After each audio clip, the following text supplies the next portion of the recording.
When you have a history of greatness, the real challenge starts after the finish line. I can taste triumph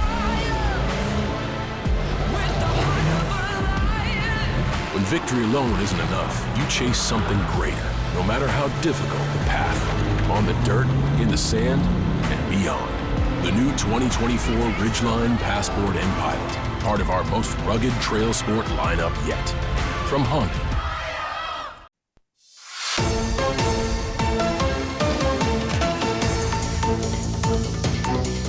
Good evening, everyone, and welcome to Bayou Time on HTV. I'm Lonnie Thibodeau, happy to be subbing tonight for our usual host. I'm happy to be here. Our very first segment tonight is a subject very near and dear to all of us. And I've always said, especially in South Louisiana, you know, we know the 4 seasons of the year, and other people look at it at different seasons, whether it's football season, basketball season. I've always said in South Louisiana, the 2 most important seasons, one is bad, one is good. The good news is the bad season just ended. That's hurricane season.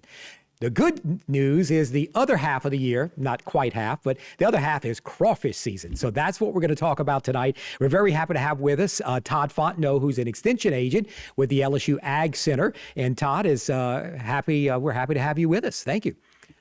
Thank you. It's good to be here. All right. Well, let's get to the obvious thing right off the bat. I think a lot of people right now, Todd, are very well aware and have good enough memories to remember a year ago, and really more like a year and a half ago, when we had the big drought. It was really hot, had a big drought. It was very dry the previous summer. Tell us a little bit about what that did to the crawfish season, as if we don't know here and can't remember, but tell us kind of what it did to the season, and then we'll kind of jump ahead to how are things looking so far this year.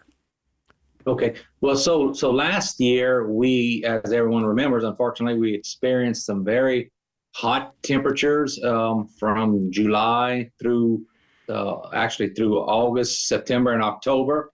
We also experienced a severe drought for most portions of our state from July through December, again, coincided with the high temperatures. So in our production of crawfish, we most of our crawfish production is following a rice crop, so it's in a rice crawfish rotation. So once these rice fields were drained for harvest, they did not receive any rainfall, as I mentioned, till about December, or in some cases, late December, early January.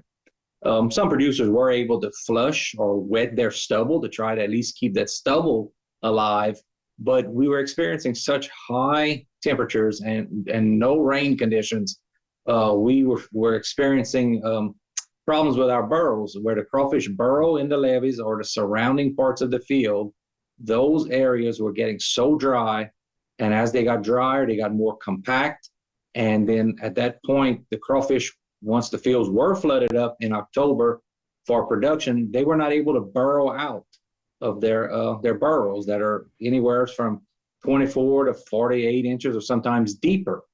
And what we experienced was those crawfish did not or were not able to dig out of their burrows until we received enough rainfall, which happened, as I mentioned, in late December and January, to soften up that soil so that those crawfish could actually dig their way out.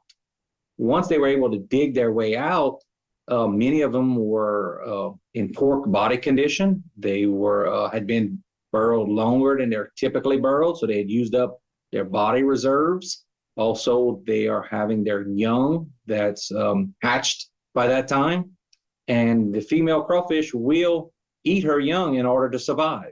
So we know we had reduced populations being released once they did burrow out.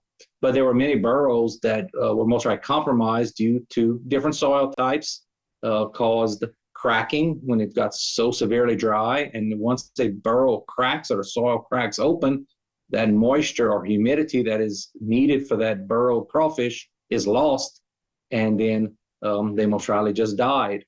So between the death in the burrows, the weaker crawfish coming out with fewer young, and then some that were just not in good condition at all when they came out to survive, caused the reduction or loss of yield for our producers. This year, we're in a much better situation. We did experience a slight period of very dry conditions in late July, August, and into September, but it was nowhere near the extent that we experienced last year. And we also did not have the prolonged period of such high temperatures that we experienced last year also. So ponds were flooded up beginning of October in most cases when we had the first cool front, which was very good. And from all indicators, we've had rainfall also in conjunction with that. And the crawfish came out the burrows with young, lots of hatchlings and recruits, and looked like we're dispersed into the crawfish ponds. And so what you're saying is, a couple good things. One is, the season certainly looks better in comparison to last year. Number two, you talk about the importance of multiple sizes, which is what you're seeing, which is a good thing. So we got just over a minute left. So the really important question, Todd, I'm sure a lot of people's minds is, when are they hitting the stores? When are they hitting the restaurants? Again, timing compared to last year. What are you looking like in maybe the next minute, if you can update us? Well, people, there are places already boiling crawfish and have crawfish on the market. So yes, we've had so you have multiple generations coming out of the burrow. That's what gives us different sizes and generations. So an extended harvest period. So the weather has been pretty mild. So our crawfish should be out there moving, and the more young crawfish can move, get around, the more they're going to eat and forage, and the faster they're going to grow. So that's pretty good indicators that crawfish should be of a better size as long as this weather holds up. Now, Mother Nature can change that rapidly for us if we experience some very cold weather. But what we're experiencing now is excellent conditions for crawfish growth. Well, Todd, that's certainly all good news. We all remember, all of us, whether you're a native or not, like I am, you are, it's, when it's a bad crawfish season, it's kind of a quantity and a quality thing. And when both suffer, as apparently they did last year, right now, the good news that I think you're imparting to us is both quantity and quality should be better this year, and even better. Even better, the lagniappe is maybe it'll be even earlier, in your restaurants. And you're right, there are some local restaurants here who have had it. Look, Todd, thank you so much for joining us again. Todd Fontenot is an extension agent, with the LSU Ag Center, updating us on the crawfish season. We thank him for joining us. I want to thank you for joining us. We've got more Bayou Time coming up. Hang in there. We'll be right back right after the break. Today's social media segment is brought to you by Alford and Associates for all of your insurance needs.